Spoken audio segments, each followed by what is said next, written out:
5 Complaints About Kids Today by Krishna's Mercy.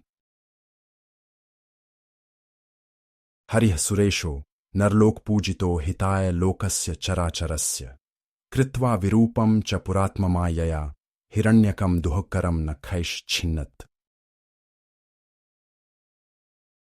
Quote, Shri Hari, who is the Lord of the demigods, who is worshipped by the people of the world, for benefiting the moving and non-moving beings of the world, took that dreadful form through his own energy and tore apart Hiranyakashipu, who caused suffering to so many, with his nails. Narasimha Purana 44-43. 1. Never have to wait. 2-day shipping. 1-day shipping. Maybe even get it as soon as tonight if you hurry. Make sure to add enough qualifying items in your shopping cart such that you meet the minimum spend threshold. An entire viewing library right at your fingertips. No need to pop a disc into a player and navigate the menu.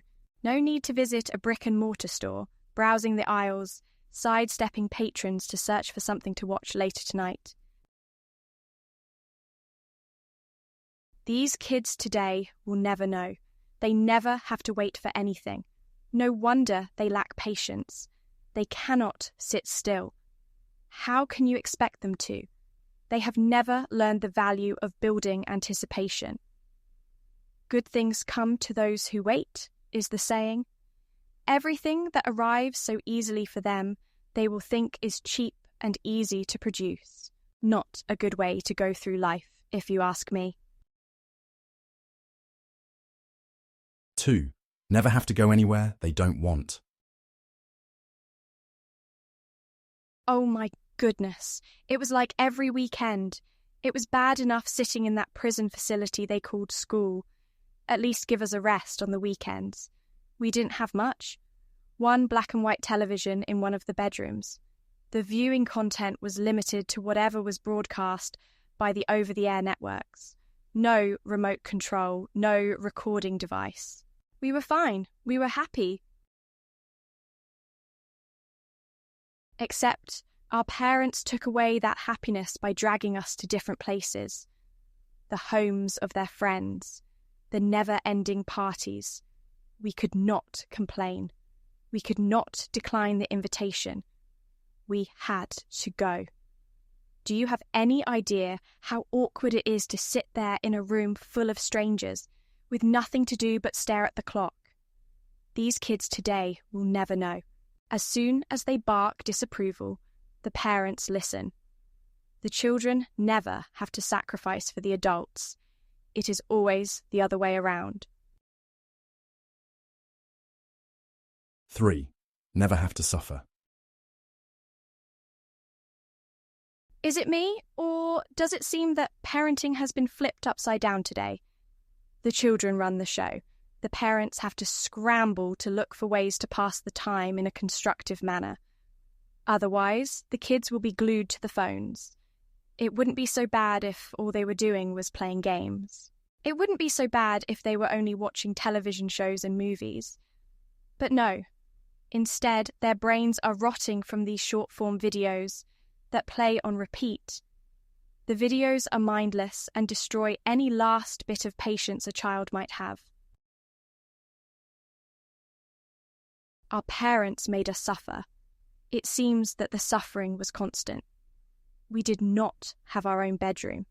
There was no privacy. There was perhaps one television in the home that everyone had to share. Things turned out okay. Today's kids will never know. They make others suffer. As soon as they complain, everything stops. The parents run here and there to address the issue. 4. Never have to show respect. Oh my goodness. Meeting relatives was the worst.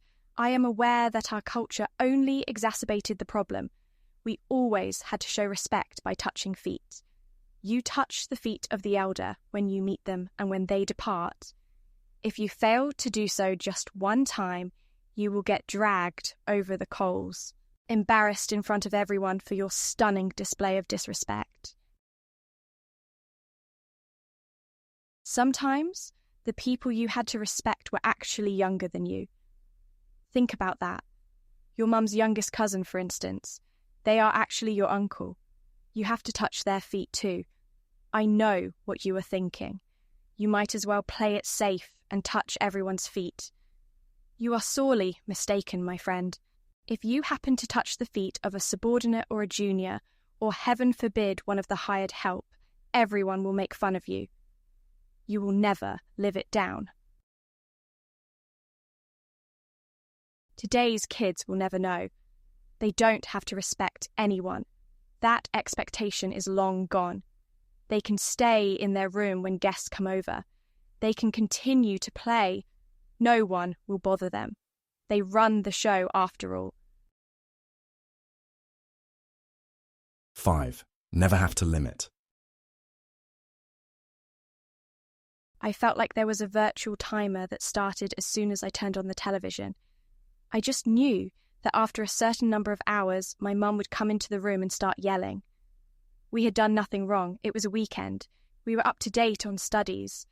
There was no homework that needed to be done, but she just did not like the excess.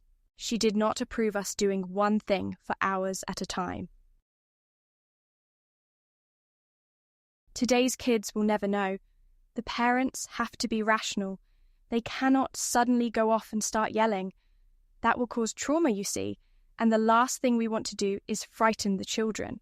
What will the adult friends of the parents say? A few stern warnings and the kids will go off recording a video for social media, complaining about the tyrannical rule of their parents. The children are coddled, and I don't think this is in their best interest. How will they cope with the horrors of the real world, which surface immediately upon entering adult life? If they never knew struggle growing up, how will they handle issues when the parents aren't there to rescue them? Shri Krishna explains that the living beings in the material world are struggling. Those living beings are jiva. This refers to the potential vulnerability to conditioned life. The jiva can choose. They can opt for the association of the Supreme Lord in the spiritual world. They can also choose to go it alone, to see if they can rise to the heights of prominence and influence, such that they might enjoy the perks of that high stature. Mamaevansho jivaloke jivbhutaha sanatanaha manaha shashthani indriyani prakritisthani karshati. Quote, "The living entities in this conditioned world are my eternal fragmental parts.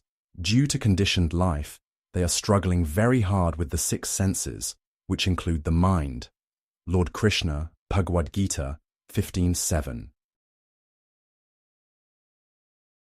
It is this latter choice which immediately invites the struggle, whether they grow up with all comforts provided by attentive and loving parents, or they are completely ignored and isolated, whether they have the patience to tolerate adversity, or they start complaining and screaming as soon as there is the slightest difficulty, whether they are well adjusted to the world around them, or are completely confused on how to proceed. The struggle is due to the 6 senses. The first 5 are easy to identify and relatively well known: seeing, hearing, touching, smelling, and tasting. The 6th sense in this case is the mind. Consider how someone can be full of hate, paranoia, fear, and agitation despite having everything going for them. This was the case with the infamous leader of the Daityas named Hiranyakashipu.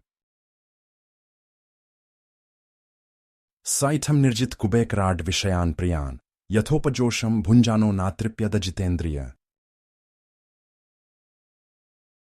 Quote, "In spite of achieving the power to control in all directions, and in spite of enjoying all types of dear sense gratification as much as possible, Hiranyakashipu was dissatisfied because instead of controlling his senses, he remained their servant." Srimad Bhagavatam 7.4.19. The Sanskrit term is ajitendriya. We take the senses, indriya, and identify a condition based on the interaction with those senses. The Indriya essentially emerge victorious. The Jiva individual has lost in the battle to fight the urges of the senses. The defeat can take place when signs should point in the other direction. If everything that an individual would typically struggle with is absent, the senses can still take hold. The solution for the struggle is to choose appropriately. Revisit the original choice and reverse the decision. The other option is always available. In this way, the eternally bound individual, Nityabad, can change their condition at any time. They are not forever condemned to suffering. The Supreme Lord travels with the conditioned soul. He never leaves their side.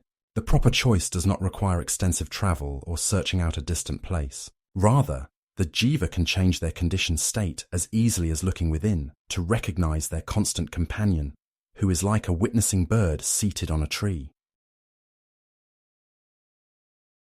Quote, the Vedas, like the Mundaka Upanishad, as well as the Shvetashvata Upanishad, compare the soul and the supersoul to two friendly birds sitting on the same tree. One of the birds, the individual atomic soul, is eating the fruit of the tree, and the other bird, Krishna, is simply watching his friend. Of these two birds, although they are the same in quality, one is captivated by the fruits of the material tree, while the other is simply witnessing the activities of his friend. Krishna is the witnessing bird, and Arjuna is the eating bird. Srila Prabhupada, Bhagavad-gita, 222 purport. While Hiranyakashipu was a Jitendriya, his 5-year-old son was in the liberated state. Prahlad Maharaj was not struggling with the 6 senses. Though the father considered the child to be no good and a snake with the potential to ruin the entire family, Prahlad was well adjusted. He could handle adversity. He could keep calm in times of trouble. His strength was the connection to Vishnu. Prahlad tried to cure the condition in the father through recommending the same connection. The father continued to refuse until one day that connection was forced upon him in the form of dreadful death, administered by the amazing avatara known as Narasimha. In closing, death in special way delivered, that no one previously considered, like butcher weighing on scales, administering justice with his nails. The one by senses controlled, elevated, but miseries untold, because the choice wrong making, advice of concerned son forsaking.